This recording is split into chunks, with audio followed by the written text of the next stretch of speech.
श्री शिवाय नमस्तुभ्यम। हर हर महादेव। स्वागत है आप सभी का हमारे चैनल पर। आज के इस वीडियो में आप सुनेंगे सावन मास के महात्म के 16वें अध्याय की कथा। इसके अलावा हमारे चैनल पर आप सभी प्रकार की व्रत कथाएं और महात्म भी सुन सकते हैं।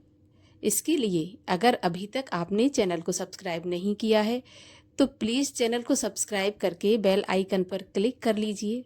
और अगर आज की ये कथा अच्छी लगे तो एक लाइक अवश्य कर दीजिए, क्योंकि आपके लाइक से ही हमें ये पता चलता है कि आपको हमारा वीडियो पसंद आया है। तो चलिए आज की कथा शुरू करते हैं। बोलिए गणेश जी महाराज की जय। भगवान सदाशिव ने कहा, हे सनत कुमार, अब मैं तुम्हें शीतला सप्तमी व्रत की कथा सुनाऊंगा। मनुष्य को चाहिए कि सावन मास के शुक्ल पक्ष की सप्तमी के दिन व्रत करे। पहले दीवार पर बावली अंकित करके बाद में उसमें अशरीरी संज्ञक दिव्य स्वरूपधारी 7 जल देवता अंकित करें। 2 लड़कों के साथ पुरुष त्रयसंगित नारी, 1 घोड़ा, बैल, नरवाहन सहित पालकी भी अंकित करें। षोडश उपचार के द्वारा जल देवी का अर्चन करें। ककड़ी, दही और भात का नैवेद्य चढ़ावें। नैवेद्य पदार्थों को ब्राह्मणों को दान देना चाहिए। इस प्रकार 7 वर्ष तक व्रत करके प्रतिवर्ष 7 सौभाग्यवासियों को भोजन करवाकर उद्यापन करना चाहिए। एक सोने के पात्र में 7 जल देवी की प्रतिमाएं रखकर उसमें पहले दिन अपने लड़के के साथ उन प्रतिमाओं का भक्तिपूर्वक अर्चन करना चाहिए। दूसरे दिन प्रातःकाल ग्रह होम सहित चरु होम करना चाहिए। जिन लोगों ने पहले इसको किया था और उन लोगों को जो फल मिला उसके संबंध में मैं तुम्हें बताऊंगा, सो ध्यान पूर्वक सुनो। सौराष्ट्र देश में शोभन नाम का एक नगर था। उसमें एक धार्मिक विचारों वाला साहूकार रहता था। उसने निर्जल तथा निर्जन वन में एक बावली खुदवाई। उसमें जाने के लिए बहुत सा धन व्यय करके पशुओं के उतरने के लिए तथा प्यासे यात्रियों के जलपान के लिए कीमती पत्थरों की सीढ़ियां बनवाईं, जो कि टिकाऊ भी थीं और मजबूत थी। थके मांदे पथिकों के लिए उसने बावली के साथ एक बहुत बड़ा बगीचा भी लगवाया। देखिए यहाँ पर आप जानते होंगे, मैं बता दूं, बावली का मतलब होता है कुआं। एक छोटा कुआं होता है जिसमें सीढ़ियां लगी रहती हैं, उसको हम बावली भी कहते हैं। तो उसने बावली के साथ एक बहुत बड़ा बगीचा भी लगवाया। मगर हुआ ये कि उस बावली में एक बूंद पानी नहीं मिला। साहूकार ने दुखी होकर कहा कि मेरा धन तो व्यर्थ गया और परिश्रम भी बेकार गया। वह इन विचारों से ग्रस्त रात को उसी बावली के पास सो गया। रात को सपने में जल देवताओं ने आकर कहा कि हे साहूकार, हमसे तुम जल निकालने का उपाय सुनो। यदि तुम हमारे निमित्त अपने पौत्र की सादर बलि दो तो यह बावली उसी समय जल से भर जाएगी। साहूकार ऐसा स्वप्न देखकर अपने घर आया और उसने अपने धर्म में तत्पर पुत्र द्रविड़ से अपने स्वप्न का सारा हाल कहा। उसके पुत्र ने सपने की सारी बात सुनकर साहूकार से कहा, पिताजी, मेरे तथा मेरे पुत्र के भी आप जन्मदाता हैं। इसके अलावा यह धर्म काम है, इसमें भला सोचने की क्या बात है। वास्तव में धर्म तो स्थायी है और पुत्र आदि सब नाशवान हैं। मेरे शीतांशु और चंडांशु 2 लड़के हैं। आप बिना किसी सोच विचार के मेरे बड़े लड़के शीतांशु की बलि दे दीजिए। लेकिन पिताजी, यह मामला आप स्त्रियों से गुप्त रखिएगा। गुप्त इसलिए कि मेरी पत्नी इस समय गर्भवती है और प्रसव का समय निकट आ रहा है। वह अपने मायके जाने वाली है। उसके साथ मेरा छोटा लड़का भी जाएगा और उसके जाने के बाद यह काम निर्विघ्न संपन्न हो जाएगा। साहूकार ने पुत्र की बात सुनकर कहा, हे पुत्र, तुम धन्य हो और चूंकि तुम मेरे लड़के हो इसलिए मैं भी धन्य हूँ। मैं अपने को पुत्र वाला मानता हूँ। इसी बीच उसकी पत्नी सुशीला को उसके मायके से बुलावा आ गया और वह मायके जाने के लिए तैयारियां करने लगी।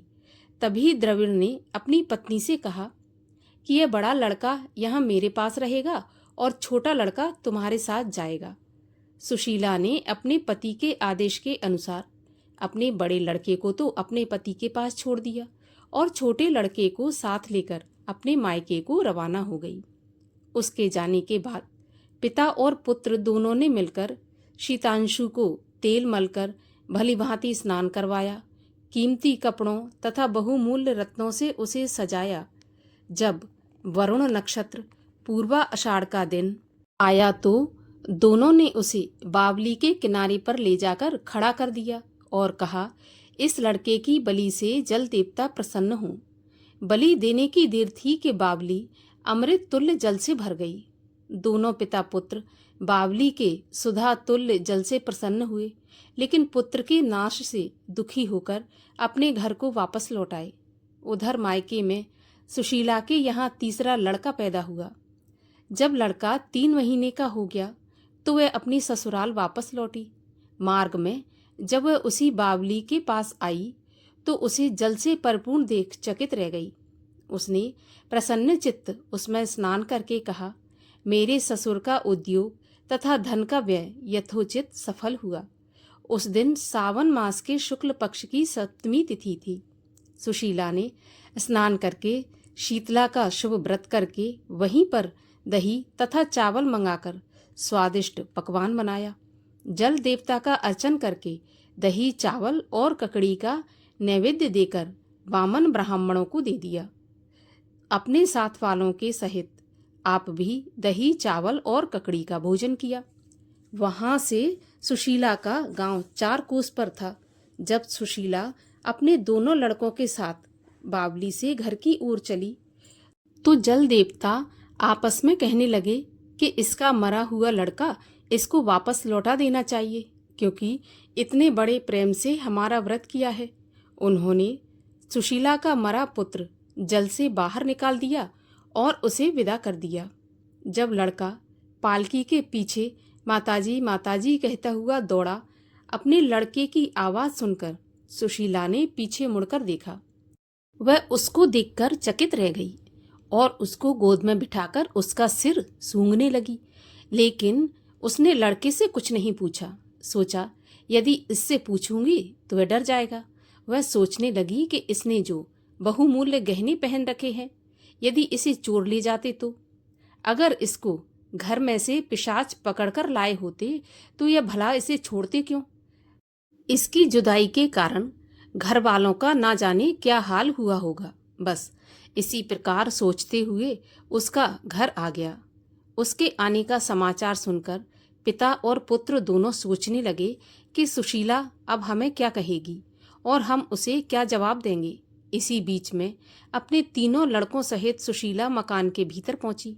ससुर तथा पति ने बड़े पुत्र शीतांशु को देखकर आश्चर्यचकित तथा प्रसन्न होकर उससे पूछा, हे सुभद्रे, तूने किस पुण्य या व्रत को किया है? हे भामिनी, निश्चय ही तुम पुण्यव्रता हो। इस शीतांशु को मरे आज 2 महीने बीत चुके हैं। तुमने इसे दोबारा कैसे प्राप्त किया? तथा बावली भी जल से पूर्ण हो गई है। जाते समय तुम यहाँ से एक पुत्र को लेकर गई थी और आती बार 3 पुत्रों को साथ लेकर आई हो। हे शुभ्रे, वंश का तुमने उद्धार कर दिया। मैं तुम्हारी क्या स्तुति करूं? इस प्रकार उसके ससुर ने प्रशंसा की और पति ने प्यार भरी नजरों से उसकी तरफ देखा।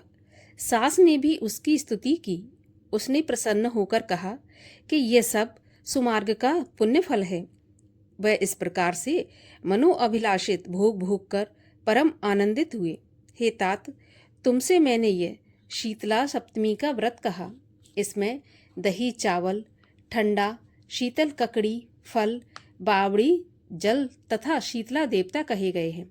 इसे करने वाले तापत्रय से मुक्त होते हैं। इस प्रकार श्रावण मास की शुक्ल पक्ष की सप्तमी का नाम यथार्थ शीतला सप्तमी हुआ। इसके साथ ही आज 16वें अध्याय की कथा का समापन होता है।